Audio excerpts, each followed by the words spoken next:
우리는 동네에서 하루가 멀다 하고 생겨나는 매장들을 보면서 이렇게 생각을 하죠. 아, 저렇게 폐업을 많이 하는데도 불구하고 계속해서 창업을 하는 이유는 뭘까? 이런 생각들을 좀 많이 하잖아요. 특히나 한번 창업을 해본 사람들은 더욱더 이런 감정을 많이 느끼는데, 주변에 이제 창업을 한다고 하는 사람이 있으면 이제 이런 이야기를 하죠. 그런 사람들을 보고, 야, 회사나 다녀. 창업하면 100% 망해. 이 말은 본인이 이미 망해봤기 때문에, 한번 창업을 해봤기 때문에 엄청난 좀 무게감이 실려서 그렇게 이야기를 해줄 수 있는 부분이 있어요, 충분히. 물론 이 예비 창업자 입장에서는 이 이야기가 귀에 들릴리 만무하죠. 본인이 하는 창업은 조금은 더 스페셜하다, 특별하다고 생각을 하니까요. 오늘 제가 말씀드릴 내용은 가장 심플한 어떤 그 동네 장사의 플로우이지만 10명 중에 진짜 8, 9명이 놓치는 것들이에요. 실제 제가 각 지자체에서 창업자들의 창업 과정을 좀 지켜보고 자문을 좀 하면서 내린 결론이기도 한데, 어느 정도 자리를 잡고 성공하는 사람들을 보면서 야, 이들은 뭐가 달랐을까라는 고민을 했어요. 분명히 차이가 있더라고요. 세 가지로 제가 함축해서 이야기할 수 있는데, 반드시 명심하고 이 세 가지는 꼭 지켜줬으면 좋겠어요.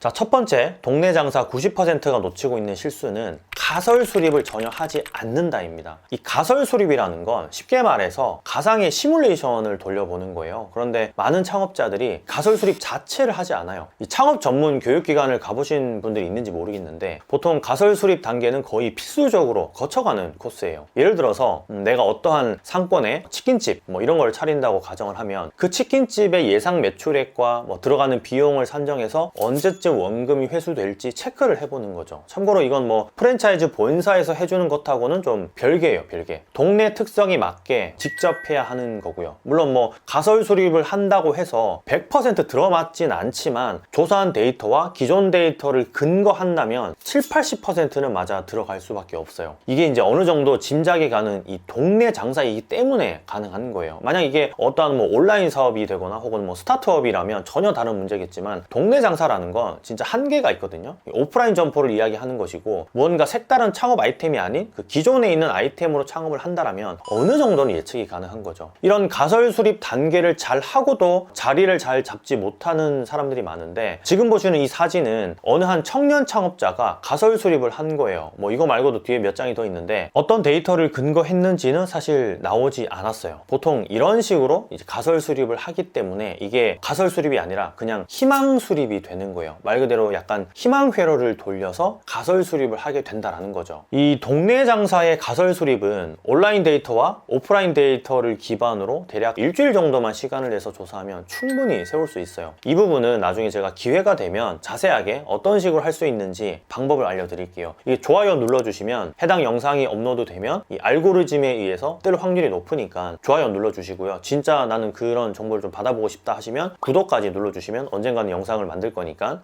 보실 수 있을 거예요. 1, 200만 원을 우리가 투자하는 것도 아닌데, 이런 가설 수립 없이 몇 천만 원, 몇 억을 투자하는 건 남 좋은 일 시키는 꼴밖에 안 돼요. 예전에 그 스몰 비즈니스 관련된 교육을 제가 그 와디즈를 통해서 100만 원을 넘게 투자한 적이 있었는데, 늘 이 가설 수립 단계는 빠지지 않았어요. 실제 밥 먹고 그 투자만 하는 엑셀러레이터 관계자를 만났을 때에도 가설 수립이 없는 아이템, 그런 사업 계획서는 쳐다보지도 않는다고 했고요. 이 동네 장사는 특히 더 이 리스크가 큰 창업이기 때문에 가설 수립 단계를 그냥 회피하거나 지나치지 않았으면 좋겠어요. 반드시 이건 명심하셨으면 좋겠어요. 두 번째, 동네 장사 90%가 놓치고 있는 실수는 전방위적 마케팅에 전력을 쏟는다입니다. 마케팅에 전력을 쏟는 게 무슨 실수일까 싶지만 한번 들어보세요. 우리가 처음 점포를 차릴 때에는 마케팅에 그리 큰 신경을 쓰지 않아요. 처음에는 뭐 미용실이 됐든 헬스장이 됐든 뭐 식당이 됐든 옷가게가 됐든 그저 그냥 차려놓으면 지나가는 손님이 어느 정도는 뭐 들어오기 마련이니까요. 다만 손님의 수가 조금 적어진다 싶으면 마케팅을 안 해서 그런가 하고선 이 마케팅에 전력을 쏟게 되죠. 너무 과할 정도로 쏟게 되는 거죠, 그때. 중요한 건 예를 들어서 한 2만 명의 잠재적 고객이 있는 상권에 점포를 차렸다면 그 2만 명 모두에게 우리 매장이 노출될 리가 만무하기 때문에 반경 한 1km, 2km 내의 사람들에게 집중을 해야 하는데, 오히려 그 반대로 마케팅을 해요. 이미 해당 상권의 사람들에게는 우리 점포가 좀 노출되어 있다라는 가정을 하는 거죠. 이게 실수인 거예요, 실수. 동네 장사의 마케팅은 아주 그냥 뻔해요. 우선 오프라인 점포 자체의 그 익스테리어가 될 수 있고, 나머지는 뭐 온라인에서 네이버라든지 인스타그램이라든지 뭐 당근 마켓이 될 수 있겠죠. 여기서 주목해야 할 점은, 네이버를 통해서 스마트 마켓플레이스 상위 노출을 하든 뭐 블로그 체험단을 하든 아니면 뭐 인스타그램으로 우리 점포를 노출시키는 그런 피드를 계속해서 올리든 아주 작은 범위의 타겟으로만 진행을 하는 게 맞아요. 이미 노출이 되었는데 방문하지 않는다라는 가정을 하지 말고 말이에요. 2만 명의 사람들 중에 과연 얼마나 우리 점포의 존재를 많이 알고 있을까요? 10%나 될까요? 그 범위가? 생각보다 그리 많은 사람들이 우리 점포의 존재를 알지 못해요. 그리고 알더라도 올 이유가 없어요. 왜냐하면 그냥 뻔한 점포일 게 분명하기 때문이죠. 안 오는 이유는. 김포에 한 정육점이 있었는데 방금 말씀드린 것과 똑같은 경험을 했어요. 초반에 매출이 조금 올랐는데 갈수록 떨어졌고, 그래서 마케팅을 열심히 했죠. 그것도 한 달에 한 4, 50만 원씩 그렇게 썼어요. 투자를 하면서. 옆 동네에도 이제 노출을 시키고 나중에는 더 멀리 10km, 20km가 넘어가는 동네까지 마케팅을 했어요. 하지만 실질적인 매출은 오르지 않았어요. 이유는 이 노출의 범위가 너무 광범위했고 뻔한 그런 그냥 동네에 있는 정육점이었기 때문이에요. 더 멀리서 손님을 끌어오려고 하는 그런 잘못된 마케팅을 한 거죠. 정말 평범한 정육점이었는데도 불구하고 말이에요. 올 이유도 없는데 뭐 그렇게 하면 비용만 들어가는 거죠. 그래서 금방 전략을 좀 바꾸게 한 게, 아빠들이 퇴근하면서 소주 한 잔 생각날 때 사갈 수 있는 그 신선한 육회, 고기랑 양념 소스, 배 이런 걸 패키지로 만들었고, 그리고 엄마들이 반찬으로 급하게 사갈 수 있게 돈가스, 뭐 미트볼 뭐 이런 것도 좋은 고기로 만들었어요. 마지막으로 캠핑족들을 대상으로 불고기 밀키트를 도매처를 찾아서 가져다 놨는데, 이게 뭐 저렴한 게 아니고 근처 마트랑 무인 매장에 팔지 않는 그런 어떤 프리미엄 냉동 제품으로 사다 놨어요. 이렇게 세 가지 키워드, 아빠의 술안주, 엄마의 반찬거리, 캠핑족 타겟의 그 동네의 유일한 프리미엄 불고기 밀키트, 동네 한정으로만 이렇게 마케팅을 진행했고, 여기에 이끌려서 온 사람들은 이 매장의 존재를 알고 또 올 이유가 생기면서 계속 순환적으로 매출을 올려주고 있어요. 벌써 뭐 수년이 지났는데 아직도 그렇게 팔고 있어요. 그만큼 동네 사람들은 점포의 존재를 잘 알지 못했거나 혹은 올 이유가 없는 뻔한 매장이기 때문에 쉬쉬하는 거예요. 그래서 우리는 마케팅을 전방위적으로 하는 게 중요한 것보다는 타겟 설정을 해서 매장 주변 사람들에게 우선적으로 하는 게 맞아요. 올 이유를 딱 만들어 놓고 그렇게 해야 된다는 거죠. 더 멀리서 손님을 유치하는 건 그 다음 스텝, 그 다음 스텝에 생각해도 될 문제라는 거예요. 일본에서 마케팅 하면 떠오르는 사람이 간다 마사노리인데, 뭐 이분은 워낙 뭐 유명한 사람이라서 책을 찾아보시면 좀 도움이 되실 거예요. 그분이 쓰신 책 중에 이제 입소문 전염병이라는 책이 있는데, 그 책에서 이런 말을 했어요. 고객은 늘 가까이에 있다. 입소문 하나면 충분하다. 뭐 이렇게 이야기를 했는데, 수백만 원의 마케팅 비용은 동네 장사에서는 결코 어울리지 않는 비용이에요. 더욱이 이게 작은 매장을 운영을 한다면 진짜 이 부분을 좀 필히 생각을 하고 마케팅 비용이 그렇게 많이 사용을 안 했으면 좋겠어요, 저는. 자, 마지막 세 번째, 이게 저는 정말 가장 중요하다고 생각을 하는데, 동네 장사 90%가 놓치고 있는 실수 중에 이제 마지막 세 번째는 고객 만족이라는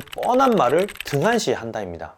여러분, 고객 만족이라는 단어를 들으면 어떤 생각이 드시나요? 정말 너무 뻔한 단어라서 조금 지겹죠. 저조차도 이 단어는 좀 쓰고 싶지 않은데 너무 뻔해서, 이 동네 장사를 하는 입장에서는 이 뻔한 단어가 장사의 성패를 가른다라고 봐도 무방할 정도로 정말 중요한 단어예요. 고객 만족을 위해서 우리가 진짜 사소한 부분까지 신경을 쓰고 있는지 되돌아볼 필요가 있어요. 자, 이제는 흔해진 식당의 어떤 그 머리끈, 충전기, 일회용 칫솔, 가글 등등, 하지만 이건 좀 흔하다고 생각을 하죠, 우리가. 그런데 모든 식당이 그렇게 하진 않죠. 왜 없을까요? 네, 신경 쓰지 않거나 혹은 돈 낭비라는 생각을 하기 때문이에요. 매출에 큰 도움이 안 된다라고 생각을 하기 때문이에요. 제가 서비스직에 있으신 분들을 컨설팅 할 때 일본의 그 료칸을 꼭 가보라고 이야기를 하거든요. 가보신 분들은 좀 아실 거예요. 료칸에서 어떤 서비스를 해주는지를요. 예약할 때부터 도착하고 퇴실할 때까지 어떤 서비스를 받으셨나요? 과연 비싸기 때문에 그런 서비스를 해줄 수 있는 걸까요? 아니면 당연히 그 정도는 기본으로 해야 하는 서비스라고 생각했을까요? 네, 후자예요, 후자. 아주 기본이라고 생각을 하기 때문에 그런 서비스가 가능한 거예요. 엄청 고급 료칸이 아님에도 불구하고 고급 료칸과 똑같은 서비스를 하는 곳이 정말 많아요. 저도 이제 저렴한 료칸을 이제 가봤는데 똑같아요, 서비스가. 동네 장사의 대부분은 서비스직이기 때문에 이런 사소한 배려가 손님을 낳고 또 손님을 낳아요. 고객 만족이라는 건 메인 상품의 퀄리티는 별개로 지금의 경쟁 상황을 놓고 보면 그 어디 하나 이 퀄리티가 떨어지는 떨어지는 곳은 없거든요. 음식은 다 맛있고 카페는 다 분위기가 좋아요. 커피만 역시도 뭐 내가 정말 선호하는 그런 원두가 있지 않는 이상 거의 뭐 아무 데서나 그 아메리카노를 사 먹죠. 하지만 부가적인 고객 만족을 엿보면 예를 들어서 페브리츠가 있는 고깃집은 이제 흔하지만 그것조차 없는 집도 있죠. 중요한 건 스타일러가 있는 고깃집을 가보신 적이 있나요? 아마 없을 거예요. 많진 않거든요. 자, 여기에 더해서 아예 그냥 고기 냄새가 배지 않는 그런 시스템의 고깃집이 있다면 여러분들의 회식과 외식은 어느 장소를 선택을 하실 건가요? 우리가 위생수저집을 사용하는 곳은 많지만 수저가 눈앞에서 소독되는 수저통을 사용하는 곳은 많지 않아요. 그런데 테이블 자체가 또 소독이 된다면요, 이런 작은 것들이 모두 고객 만족을 높이기 위한 배려이고 이 부분을 동네 장사에서는 우리는 놓치면 안 된다라는 거예요. 이제는 뭐 너무나도 유명해진 분인데 우리나라에서도 진짜 뭐 베스트셀러 중에 베스트셀러인 책이 있죠. 일본의 그 장사의 신 우노 다카시가 늘 이런 말을 자주 해요. 장사는 이윤을 남기는 건 맞는데 남길 땐 항상 합당한 이유와 근거가 있어야 된다라고 말을 해요. 이게 무슨 말인가 하면 뭐 1,000원의 토마토를 사와서 썰어가지고 뭐 3,000원, 5,000원을 받을 수 있다 이거예요. 그런데 거기에 합당한 이유랑 근거, 그 배려가 있어야지만 돈을 받을 수 있다라는 거죠. 그냥 사다가 팔아버리게 되면 이거는 진짜 장사치밖에 안 된다라는 거죠. 즉 고객 만족이라는 뻔한 말을 등한시하게 되면 그런 합당한 이유와 근거를 찾지 않고 그냥 장사만 하게 될 수밖에 없어요.